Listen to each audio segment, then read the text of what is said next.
Zveza predvsem veliko vlaga v našo mladinsko reprezentanco oziroma celotno mladinsko ligo. Tako da smo že lansko poletje začeli z usmerjenimi treningi, kar se je potem seveda preneslo tudi že v tekmovalno sezono, ki se začne s septembrom mesecem. In so fanti že v vseh tekmah, tako na ligi kot v mladinski ligi in pa na državnih prvenstvih pokazali bistven napredek. Potem pa pač je prišlo do mladinskega državnega prvenstva letos v januarju, ki je bilo recimo temu prelomno, izbirno, kjer smo tudi določili 4 potnike za Evropsko mladinsko prvenstvo leta 2016. Ko so bili izbrani, se je pa potem še malo bolj intenzivno pristopilo k treningom mladinske reprezentance in očitno smo imeli pravo vizijo, smo ubrali prave korake, da je prišlo do tega uspeha. Mi smo veliko trenirali za to tekmovanje, bili smo že od lani pripravljeni, smo vedeli, da letošnji cilji so visoki in na to tekmovanje sem jaz pač odšel z velikim optimizmom. Sem pričakoval tudi sam visoke rezultate, nisem pa seveda pričakoval medalje. Moj glavni cilj kot celota je bil Masters in kot ekipno, da se uvrstimo vsaj med top 6 reprezentanc. Vse ostalo pa je bil nekakšen plus zame, karkoli je bilo. Treme je bilo sigurno manj. Lani smo bili veliko bolj živčni tudi na uradnem treningu. Letos smo odigrali prvič neuradni trening in potem smo odigrali tudi še uradni trening, tako da živci so zginili med tistim neuradnim delom. Veliko smo tudi videli, ljudi smo poznali, ni bilo več toliko tistega, kdo si pa ti, kdo je on, ni bilo več tistega. So nas poznali in smo tudi imeli dosti drugih opravkov delati, ker ne samo se sekirati, kako bomo igrali. Prvi dan smo v tem eventu odigrali 3 igre in nahajali smo se na odličnem 5. mestu. Bili smo zelo blizu 3. in 4. Vedeli smo, da se moramo naslednji dan potruditi. Čeprav je bila prva igra najslabša v našem bloku, smo pol izvedli 2 fenomenalni igri in prišli na 3. mesto. Posamezniki kvalifikacije so bile na začetku malo bolj tesne, ki so bili rezultati vsi vmes 20 kegljev. Ko smo prišli v finale, jaz sem že vedel, medaljo eno bom prinesel domov, zdaj je bilo samo, da so še katere barve.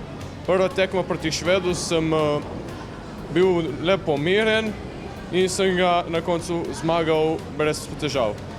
V finalu sem bil tudi miren, samo reakcija ni bila na moji strani, je bila na strani danca. Sem se skusil boriti do konca, samo v Splitu v zadnjem frejmu me je pokopal. Kar so fantje pokazali v polfinalu in finalu, to je bilo neverjetno. Dejansko to, kar smo se zmenili, to so izvajali. Zadeli so tja, kamor so mogli zadeti in ko se to stopnjalo prvi met, drugi met, tretji, četrti, peti in tako naprej, ko je to prišlo do enega 5. okvirja in ko je bilo 5 okvirjev konstantnih vsak met, sem vedel, da rezultat bo na koncu. Zdaj samo vprašanje nasprotne ekipe, koliko bo pač lahko sledila temu tempu. In glede na to, kako so nas poimenovali na Islandiji underdog, je bil večji pritisk na Švedih in smo ta pritisk skozi celotno igro samo stopnjevali. In seveda, ko je prišel do ključnega momenta, so se strli in potem smo samo do konca odigrali prosto in zmagali preko 100 kegljev. V finalnem dvoboju je bila dejansko taktika enaka. Bili smo še vedno underdogi, dosegli smo ogromno. Sicer po sebi sem čutil, da lahko zmagamo, da lahko postanemo evropski prvaki, če bomo odigrali tako, kot smo začeli pač v polfinalu. In dejansko res smo tako nadaljevali. In vedel sem, da na koncu bo odločilo par keglov, ker drugače ni moglo biti. In ko je Rok Koštric, ko je imel zadnji met, smo že preračunali, da dejansko rabi 8 podrtih kegljev in je shut out, torej pomeni, da je zmaga naša. Nervoza je bila neverjetna, seveda vsi smo vedeli to, vsi, ki smo se tega zavedali. In dejansko, ko je ta kugla od Roka preletela v keglje, ko je dal strajk, tiskrat se je začelo slavje. Tiskrat je bila eksplozija, ekstaze in ne vem, sploh ne znamo opisati teh občutkov, teh dejansko jih moraš doživeti, moraš biti tam na stezi, moraš čutiti to energijo, ki se ti gradi skozi celo tekmovanje. Tako da fenomenalno. Na koncu itak smo zadnja 2 meta odigrali zgolj zaradi formalnosti, ker zmaga je bila že odločena. In ko je bil zadnji met vržen, se ti odvali nek tak velik kamen iz srca in pozabiš na vse, kar si tisti čas pretrpel, da si prišel do te točke, da lahko pol dobiš zlato kolajno v gol vratu in slišiš svojo himno na stopnički. Robi nas je zelo konkretno umiril. Rekel je, da naredili ste več, kot smo vsi pričakovali, tako da igrate zase, uživajte, sploh se ne sekirajte. Tukaj imajo prednost, pritisk je na Švedih, ne na vas in na Fincih, ker oni so v tem vsako leto in morajo obraniti svoje naslove. Mi smo bili brez pritiska, ker smo prvič in smo bili underdogi, tako da res. Nas je zelo dobro umiril, res vsaka čast njemu. Kamen se je odvalil od srca, vendar to ni naložba, ki je samo za danes. To je bila naložba za jutri. Jaz mislim, da so ti rezultati v bistvu popotnica za življenje. S temi rezultati v bistvu postavljata ne samo letvico zase, ampak tudi za druge. Sposobnost doseganja rezultatov, sposobnost prenašanja vzponov in padcev, izguba finala v dvojicah, mislim, da je bila ena grenka izkušnja, vendar potem vse pobrati in igrati v finalu za zlato, mislim, da so rezultati in pa delo, ki je obrodilo sadove v preteklosti. Pri temu ne smemo pozabiti dela, ki so ga opravili in trenerji in tisti, ki so ga navdušili. In ne nazadnje, pomembno je, da so vsi bowlerji, ki so del te druščine, ogromno prispevali k temu, da so fantje to, kar so pokazali na tekmi v Reykjaviku. Mi, ko smo se vračali domov, noben nam ni nič povedal, da bo danes bila ta fešta, žurka.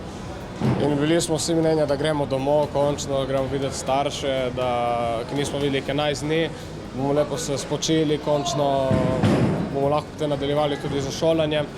Vendar ne vem, Jadran je pač priskrbel, da nas je pripeljal sem in je bilo res neopisljiv trenutek, ko smo prišli gor po stopnicah in zagledali vse, ki so nas podpirali v celoten teden tekmovanja.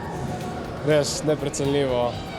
Z Andrejem Pugertnikom smo se dogovorili, da bi pač naredili eno presenečenje. Potem smo si pač domislili z ženo, kako bi kaj naredili, kakšne plakate, okrasili smo kombi, naredili smo majice. In potem eno presenečenje smo rekli tudi, da bi bilo najlepše, da pride nekdo jih iskati sam na avtobusno postajo, kamor so tudi one odštartali. In z dogovorom spet z Andrejem smo se zmenili pač, da naredimo tako, da bi se ustavili za 2-3 minuti samo v PK300, da naredijo en kratek intervju. Mame smo se med sabo čule in dogovorile, da vsak pač nekaj speče, da pripravimo malček sladkega, naročili smo torto z njihovo sliko. To je v glavnem to tako pačno. To je bilo vse tako na hitro. Oziroma bilo je zelo lepo, ker smo bili fajn povezani, sodelovali smo med sabo, dosti smo bili na vezi. Fajn je bilo, no, fajn. Lepo. To se ne zgodi vsak dan. Ne, absolutno ne. Jaz moram reči to, da mi z cerkveniki zelo dobro sodelujemo in da vedno poskušamo te otroke razveseliti in jih presenetiti. Torej, že ko so bila taka posamezna tekmovanja, smo jih spremljali in v San Marinu, smo si izrihtali majčke, nekako vedno delamo tako, da bi bilo neko vzdušje, celo navijače smo imeli vedno s seboj, tako da fantje čutijo to vzdušje in podporo. In zdaj je tudi dejansko potekalo to bolj iniciativa od cerkvenikov, zrihtali so majice, plakate in potem smo se poklicali med seboj, dogovorile, kaj bo kakšna pripravila, in se nam je zdelo prav fajn, tako da otroke presenetimo. Definitivno fenomenalni uspeh za Slovenijo. Mislim, da so si fantje zaslužili. Poznam fante že nekaj cajta, vem, da so sposobni, imajo rezultate tudi pri nas, tudi na nekaterih turnirjih so že dobro odigrali, tako da sem vedel, da en odmeven rezultat bo prišel slej ali prej. In res, fantje so bili, kemijo imajo, homogenost, med sabo se razumejo in naslov prvakov mislim, da je bil mogoče za ostale presenečenje, ampak jaz sem verjel v njih in sem vedel, da se bojo dobro uvrstili in na koncu evropski prvaki kapo dol. Fenomenalno. Če pa se postavimo samo v bowling, Evropsko bowling zvezo, pa je ta uspeh, ki so ga mladinci dosegali, to je zgodovina. Vedeti moramo, da na primer v skandinavskih državah, kjer je zelo malo sonca, zelo malo poletnih aktivnosti, je bowling v šolah šport, tako kot je pri nas obvezna športna vzgoja, je pri njih bowling izbirni predmet, tudi hokej je izbirni predmet, ki ga lahko recimo v srednjih šolah igrajo. Mi smo imeli nekoč mladinca, ki je pač žal šel v tujino s starši, je pa igral v Singapurju, ki je tudi izredno razvit. V Singapurju na primer imajo isto tako za telovadbo, telesno vzgojo, kot jo poznamo pri nas, imajo tam bowling. Pri nas je pa žal v zvezi včlanjenih samo približno 50 mladincev in mladink in na tej majhni bazi pač gradimo. Tako da ta uspeh, da so naši fanti najprej švedsko reprezentanco premagali v polfinalu, potem pa še Finsko v finalu, glede na to, kako oni z njimi gor delajo, to je uspeh, resnično uspeh za zgodovino.